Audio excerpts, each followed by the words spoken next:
Urban Dilemmas by Terence Jennings. Common theme: blacks have been the subject of unfair treatment and put at a disadvantage, while whites have been ignorant in their views of blacks in America. Chapter 1: Color Property and White Backlash. Detroit suburban residents and officials that help ensure that most neighborhoods remained off limits to black people. Countless whites had determined that private property, neighborhoods, and local government institutions had economic values that were racially specific.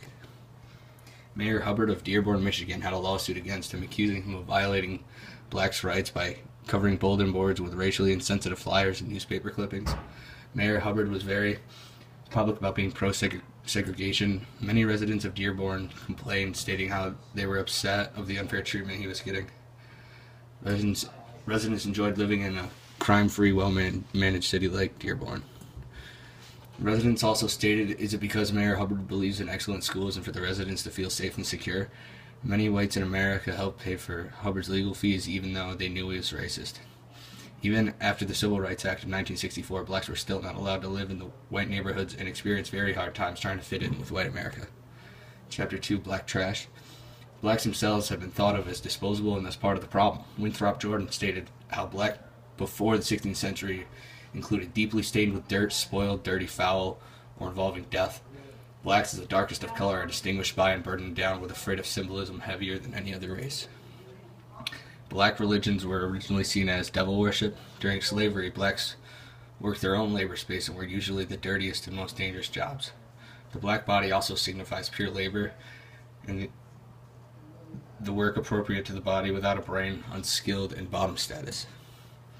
Black already has the connotations of trashiness. Blacks are not part of the we that who are facing the environmental problem of what we do with our refuse.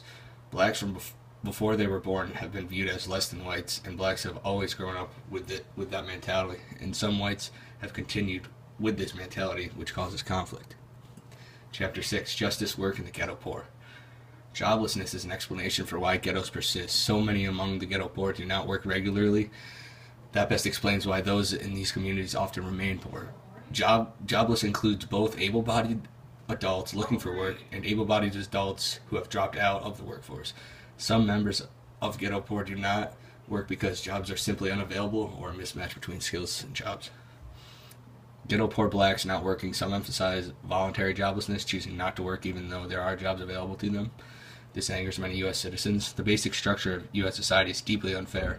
Some refuse to accommodate themselves to their lower position. If blacks were not burdened by the injustices of the past or the disadvantage they have inherited, ghettos would not exist. Fewer blacks were not self-supporting. Does government have an obligation to ensure that there is work for all who are able and willing to work? Ghetto poor can refuse to work if jobs available to them pay too little. If you work full-time, you should not be in poverty. Many jobs for the ghetto poor are extremely dangerous and unpleasant, and not worth getting hurt working them. And work prevents some from caring for their children. Public schools are still unequal and racially segregated. Blacks are put at disadvantages, and ghetto black issue dirty jobs for low pay and not worth the risk. Ghetto poor refuse to cooperate because the work stigmatizes them. Many Americans have racial bias towards blacks. We oppose welfare and associate blacks with being lazy.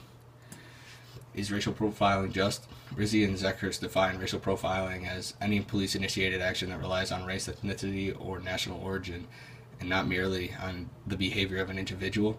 Raymond considers racial profiling as any police-initiated criminal investigative action that relies on race and not merely on the behavior of the individual. Raymond considers racial profiling only as a tool of criminal investigation. Racial profiling in original position with racism is racism in both the forms of discrimination against African Americans as well as the form of negative beliefs and attitudes about them. People recognize as well that African Americans commit a higher percentage of crime than their percent of the U.S. population. This racial profiling makes the criminal justice system more effective. Racial profiling will cause significant direct harms, including real violations of African American lives. Raymond agrees with Lever that racial profiling increases racism. With Africans being unfairly treated, racial profiling may only be used to investigate crimes that pose a serious threat to people's lives and possessions. There should be programs to promote hiring of members of racial minorities in the police force to increase the respectful treatment of the minorities. Heightened crime rate among African Americans are due to racism on the part of white Americans. Without racism, crime would disappear, and one could argue racial profiling would benefit African Americans.